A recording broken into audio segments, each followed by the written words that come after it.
Ayan, si Brother Benaventura Guines. Hello po, Brother Benaventura Guines. Taga Sambales po kayo, di ba? Po. Opo, brother, konting introduction lang po about your profile sa iglesia. Dahil hindi kasi yung aso eh. Bili lang po ah. Ano po yun, Brad? Ulit. Konting introduction lang po regarding sa inyong profile sa iglesia. Kailan po kayo nabautismuhan? Sinong nagbautismo po sa inyo? At saang lokal po kayo? Nabautismohan po kami 1996. Oh, ang tagal na. Opo. Sa lumang ang nagbautismo. Hinaan mo nga learning sa'yo. Ano po? Sa lumang central pa po. Opo. October 18, 1996 po kami mag-asawa. Ayun, salamat sa Diyos. Ngayon po, mo sa si Brad Nabales. Danny Nabales. Ngayon po, bakit po, umalis na po ba kayo o closet pa lang po kayo? Bali, matagal kami parang, umalis kami nung ito lang pong 2022. 20, hindi, patay na si Brad, 2023. Yung hindi ko na gusto yung pinagsasabi ni Brad Daniel tungkol doon sa sa totoo lang po hindi ko na po nagugustuhan niya yung pinapalayas niya yung mga kapatid, yung nagsasalita na siya ng yung abuloy na sa poste, yung makakapagawa ba ng yung parang iba na itong nararamdaman ko, lalo rin nananalangin sila, parang napaplastikan na po ako nung kila Brad Kapulong, kila Brad Josel, yung panalangin nila parang kakaiba, parang yung hindi ko na nararamdaman, parang nambobola na lang sila. Ganun po yun, totoo po yun. Oo, mula nung nakaramdam ako nung mga panahon na yun na yung aral nila parang galit siya doon sa mga kapatid na na may duda. Doon po ako nawalan ng gana. Unti-unti na po kami umalis 19. Nung yun po. Opo, di po ba noong panahon ni Brad Eli, pagka ang kapatid may duda, pinag-uusapan sa harap ng kapatiran at nilulutas niya yung duda ng kapatid? May consultation po kahit gabing-gabi na po tayo, gabing-gabi inaabot na po ng alas 12 ng gabi. Opo. Pasalamat. Opo. Palit po sa yung pasalamatan doon. Masaya mga kapatid, punong-puno yung pasalamatan noon. Opo, yun po yung nakakamiss. Ako po kasi Brad Benaventura Guines.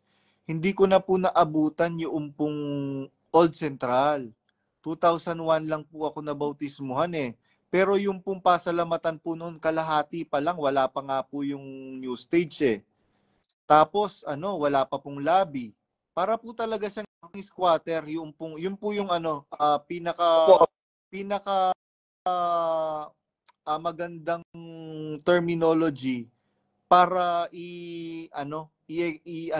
i-portray yung pasalamatan para lang siyang squatter, pero masaya ka, uuwi ka na busog yung iyong kaluluwa doon sa pagkain pinapakain ni Brad Eli.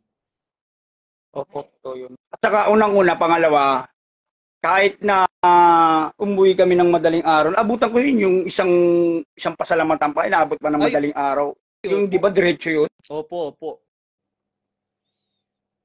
At saka Brad Benaventura, noong panahon ni Brad Eli, pagka merong nagreklamo na kapatid na Brad Eli, ang haba po ng pagkakatipon.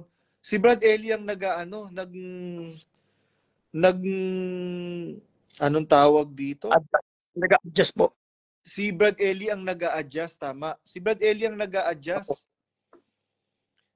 Hindi niya sinasabihan ng mga kapatid na reklamador. Hindi niya sinasabihan ng mga kapatid na merong problema sa pananampalataya. Siyempre lalo, eto pa, Brad Benaventura. Tingnan niyo po tingnan ninyo konsentidor itong demonyong Daniel Rason na to. Ilang hakbang lang ang bahay ng mga magulang mo sa chapel. Bakit nakakamera sila? Hanggang ngayon nakakamera sila.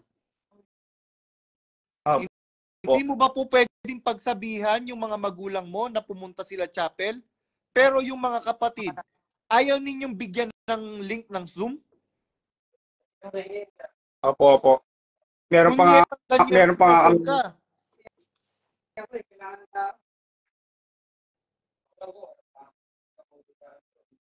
Opo. Alam mo po ba yung nanay ko? Opo. Matagal na rin yung salok yung 2000 pa yun. Ay, yung anak ko. Ito yung mother ko.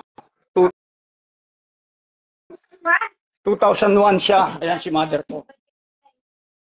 Hello po, Nay. Hello. Magandang 2001 ako, May 11. ano po, July? June. Hindi, May. Ay, May pala. May May po. 11. Opo. May Opo, 11. nauna po kayo sa akin ng 2 buwan. July po 2000. ako, 2001. Ako May 11. 2000, pinakamarami. Si Brad ba yan? Oo. May kukwento. Brad Opo. ba daw? May kukwento ako. O sige, Ano yan, brother. estudyante pa lang ako noon ha. Mga estudyante kami, Gcos ako noon. Tapos napunta kami noon dun sa ano. Sabihin ko ba yung lugar? O sige, Basta yun. Sa Olongapo, nagpunta kami sa Olongapo. Ngayon, hinihingan kami ng pera agad. Pagpunta namin doon, kailangan, ang sabi pa sa amin doon, kailangan, hindi porkit mga estudyante kayo, hindi na kayo makakapagbigay. So, anong gusto mong ibigay namin kung kupit kami doon sa magulang namin para ibigay sa Tama. inyo? Yan, mukhang pera yung Sinong manggagawa yun? Anong pangalan ng manggagawa na yun? Nalimutan ko na eh. Kasi pag walang kwenta, hindi ko na tinatandaan. Ano kasi to? Kasi yung anak ko, isang ano po kami, ito mga aktibo rin kami po, nag-Gcos pa nga po yan. Opo. Kasi, kaso nga lang talaga, Brad, sa totoo lang, nawalan ako ng gana kasi bumabase ako sa Biblia, Brad. Opo. Tama. Sa tagal ko, ako po, umanib ako dyan, papatunayan ko, umanib ako dyan na gustuhan ko si Brad Elino, kaya umanib dyan sa debate, sa Bible exposition, Bible study. Sa Ako, nanay ko. umalis ako. Alam mo kasi nawalan ako ng gana. Bakit po? Alam mo ba nung minsan ng pasalamat, sabi ba naman niya kayo nga, nakagraduate ng college, asan kayo ngayon? Andiyan kayo, nagtitinda kayo ng ng Biblia. Encyclopedia. I-insulto. Tapos sabi nga ng iba, nandun, graduate ng college, nandoon sa peryahan. Kasama pa naman yan sa ng, Diyos ko, sabi ko, wala na ito. Ano ba klaseng ito, pananampalataya? Opo, tama. Namintas. Nakakahiya po sila, nakakahiyang klase ng ng mangangaral. Sabi ko, hindi ba naisip ni Brad Daniel na marami siyang kamembro na ang mga anak nakatapos ng college, hindi naman napunta sa kanyang pinag-aralan. Correct, tama. Ang mga nursing napunta sa call center. Parang nang-insult ko siya sa mga nainis ako. Hindi na ako umano. Hindi na siya closet lang siya, nanay ko. Kumbaga parang ano lang siya, parang, di ba nauusap pa nga yung Zoom. Mingi lang siya ng Zoom. Hindi ako nag-Zoom, nag-face-to-face na. Face-to-face na siya. Kanta na yan si nanay nun. Nag-face-to-face na. Ngayon lang ako umalis nung nakaraan ng December Ito lang siya pala, oo. Nung nakaraan na nag-texto na siya ng hindi na maganda. Opo. Yan, oo. Hindi tanggap-tanggap at saka wala na sa kanya yung espiritu ng Diyos. Puro galit na lang. Kami yun mo. Puro galit, puro pamimintas na ginagawa niya. Opo. Hindi Ayan. pa Ayan, Brad Josel. Marami kaya kami matatandang mga umalis na. Salamat po Yung sa mga Diyos. karagdagan. Salamat po sa Diyos, mga kapatid, nanay. Ano, Opo. kami umalis. Salamat po sa Pero mo ilang Diyos. na ako? 21, 20 anak ko 23. umanit. 23 ka na 23 years ka. Oo, 23 years na ako, umalis na ako, saka nabubuisit na ako sa mga pinaggagawa. Malakas magbigay din ng nanay ko. Malakas magbigay yan. Laging kahit matanda yan, nagbibigay sa tulungan yan. Ang hinihingi. Lagi naman ako nagbibigay ng lokal pan. Oh. Yes na yan, na lokal na yan. Nagbibigay naman ako talaga.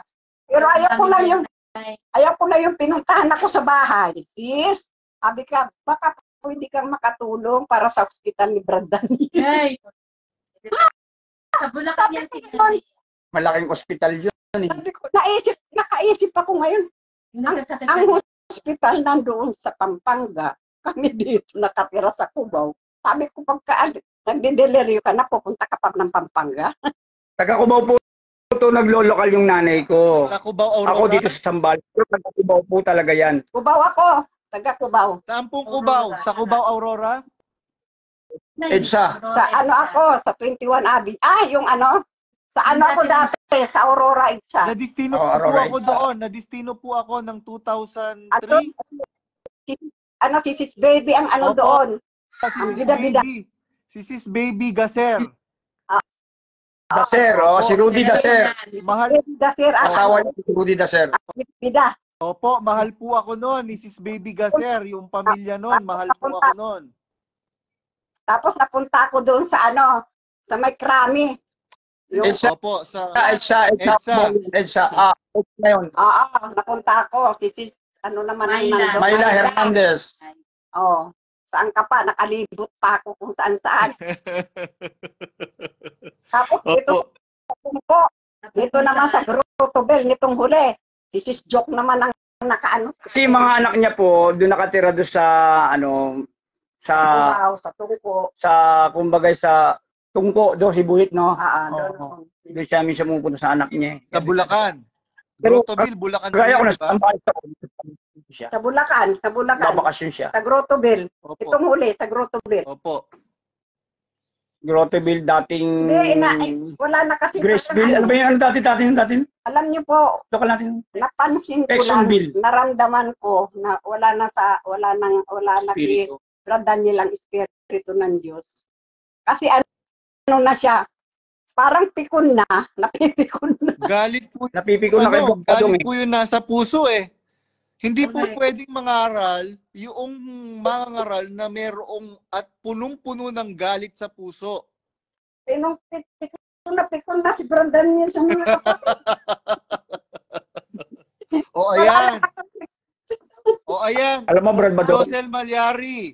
O ayan. Brad Rodel Mangiliman. Sa lahat ng mga KNP, Sis Luz Cruz, Sis Baby De Jesus, Sis Ruth Soriano, o ayan, Sis Jane Angeles, nagsalita, yung mga matatandang mga kapatid yan. Biruin mo si Brad Benaventura, nabautismo niya 1996. Yung nanay niya, matanda na sa laman. Tapos, 2001, since 2001 pa siya naglilingkod. Masasabi mo bang masasamang tao yung mga yan? Tama. Tiyaga. kaya sinanay ko. Present yan lagi. Kapalit palagi yan, kahit matanda Opo, na yan. kaya itong si Daniel Rason, hindi po niya kayang banggitin ang pangalan ko. Bakit? Naku, maraming malalagas na kapatid. Maraming malalagas na kapatid. Baka idemanda siya ng mga kapatid na malalagas. Subukan mo lang, Daniel Rason, banggitin mo ang pangalan ko kahit isang beses lang. Sinasabi ko sa iyo at tinitiyak ko sa iyo, Daniel Rason, na isusumpa ka ng mga kapatid. Yan, narinig mo na, si nanay. Ang sinasabi ni Brad Daniel, yung mga antikristo na mga kapatid, porque lumabas antikristo na. Alam mo, hindi siya nagbabasa talaga ng Biblia. Opo. Doon kasi yung ginawa na nga lang niya, antikristo na siya. Yung kanyang ginawa ng piyesta ng Diyos nila dyan na ng imahe niya, ipinarada niya. Antikristo na siya doon eh. Tama. Tuwan-tuwa siya doon eh, antikristo na siya. Wala kang makikita ang mga ngaral. Sila Pablo nga, sinisira nga nila yung mga damit nila. Huwag niyo akong pupurihin na. Tao lang ako na pinahapak niya, tumakbo siya. Hindi ako dapat inaano nyo. Ginagawa niya. Si Brad Daniel, gano'n ang ginawa niya sa sarili niya. Tapos pumunta siya ng Japan. Tawag sa kanya ni Baking. Biyaya. Dumating na ang biyaya sa Japan. Biyaya tawag sa kanya. kinikilabutan ako. Sa aral ako Opo. tumitingin, Brad. Nakakakilabot yung mga pinagsasabi nila. Ganun. Sino ba yung biyaya? Opo. Si Kristo yung biyaya. Yun. Correct. May video yun, Brad. Dumating na po, sabi ni Brad Baking, KNP, dumating na po ang biyaya natin sa Japan. Punyeta Kuyang, alam niyo po, bitawan Brad, sila. alam niyo po, Brad Benaventura, punyeta yang si Baking na yan eh. Bakit po punyeta? Baka sabihin ng iba namang namumuna, ayan, nagmumura si Badong. Hindi ako nagmumura. Sabi ng Biblia, salitang sinalita sa kaukulan kagaya ng mansa ng ginto sa bilaong pilak. Sinasabi ko lang na punyeta siya. Bakit? Yun ang perfect terminology to cite him. Ako Brad Badong, hindi na ako tumingin sa personal.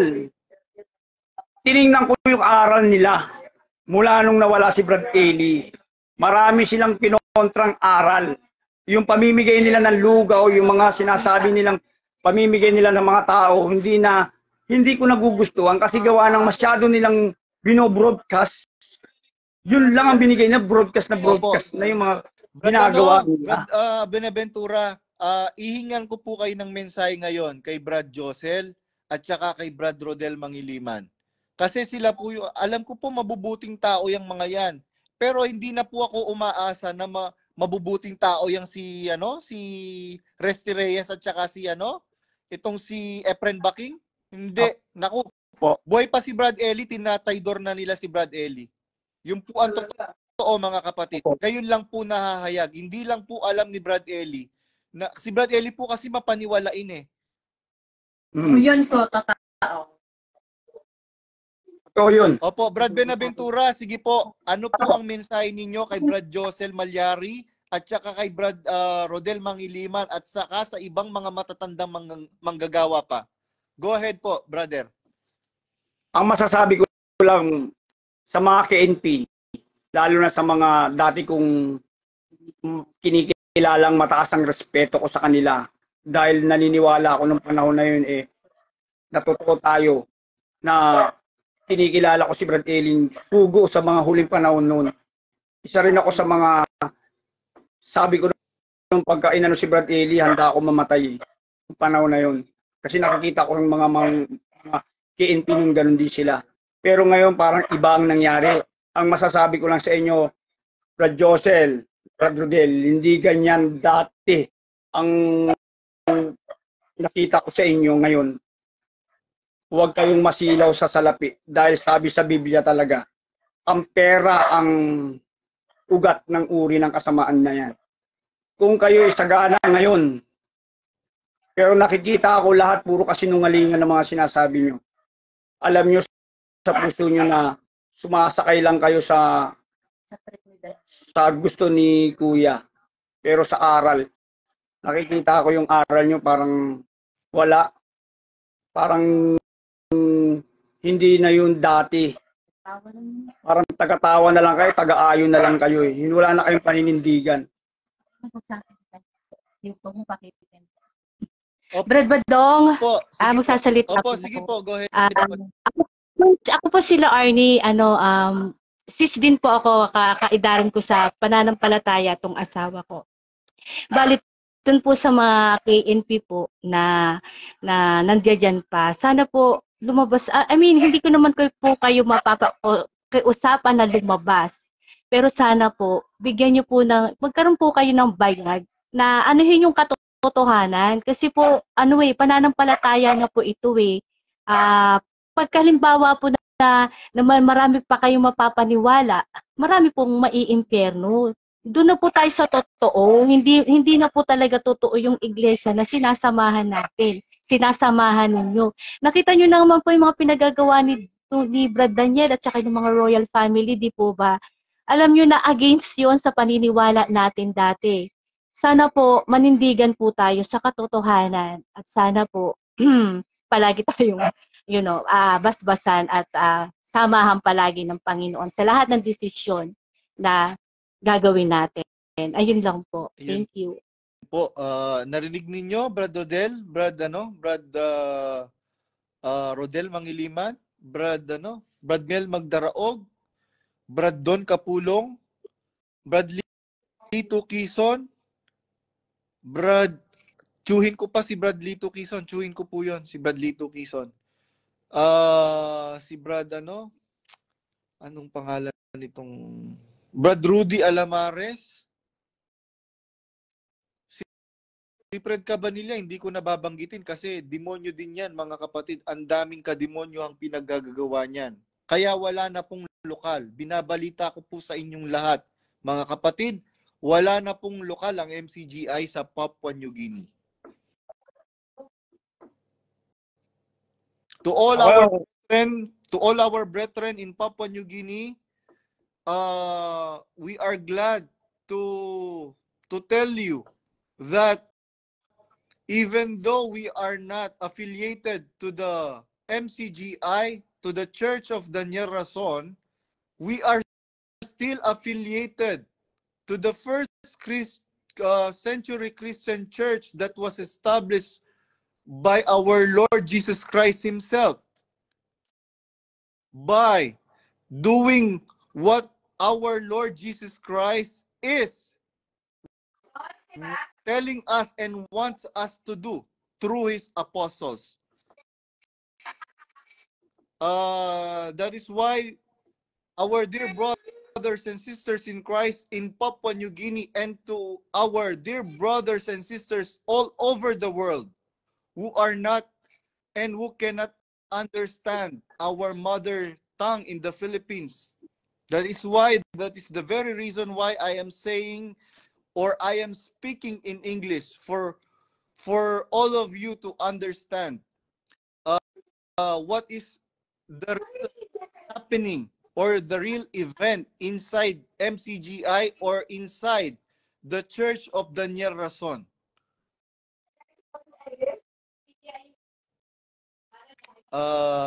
Yun po, mga kapatid. And let us all be steadfast in our faith to our Lord Jesus Christ and to our God the Father Almighty. That all things work together for the benefit of those who love God. If we believe that we love God, we can be rest assured, our dear brothers and sisters in Christ all over the world, that whatever is happening and might happen in the future, it will be for our own good, our dear brothers and sisters in Christ. And until then, if you have problem and we can augment to your problem, just let us know. Do not hesitate to tell us, our dear brothers and sisters in Christ all over the world. We are here to help you. Yun lang po, Brother Benaventura, meron pa po kayong gustong sabihin? Sa susunod na lang po ulit. Salamat po. Maraming salamat po, Brad Benaventura at Sis Larnie B. Guinness. At saka po kay Nanay, kay Sis Nanay na nagsalita. Trying hard po ako, opo. I am trying my best to speak in English para po makinabang po yung mga kapatid po natin na hindi naman po nakakaintindi ng Tagalog, mga kapatid. Yun po, siguro hanggang dyan lamang po. Magbabasa lang po tayo ng kung wala na po kayong gustong sabihin, Brother Benaventura. Wala na po. Opo, salamat po sa Diyos. Opo, salamat po sa Diyos. Ang masasabi ko lang po sa inyo, Brother, Sister Larnie, at saka kay Nanay, at sa buong pamilya niyo po, manatili po doon sa pananampalataya kay Kristo at sa pananampalataya sa Ama ng ating Panginoong Hesukristo. Dahil ang sabi po ng Biblia, lahat ng bagay nagkakalakip na gumagawa sa ikabubuti at nagsisiibig sa Kanya. Napatunayan natin na iniibig natin ng Diyos, kaya po tayo inalis ng Diyos dyan sa iglesia ni Rason. Ayaw ng Diyos na madamay tayo sa Kanyang mga kasalanan at ayaw ng Diyos makabahagi tayo sa kaparusahan, sa salot na ibibigay niya kay Daniel Rason. Hindi, patay mo ata. Patay na natin. Opo. Patay ko na to yung anong video. Sige po, brother. Salamat po sa Diyos. Meron pa Salamat pong gusto po. nyo?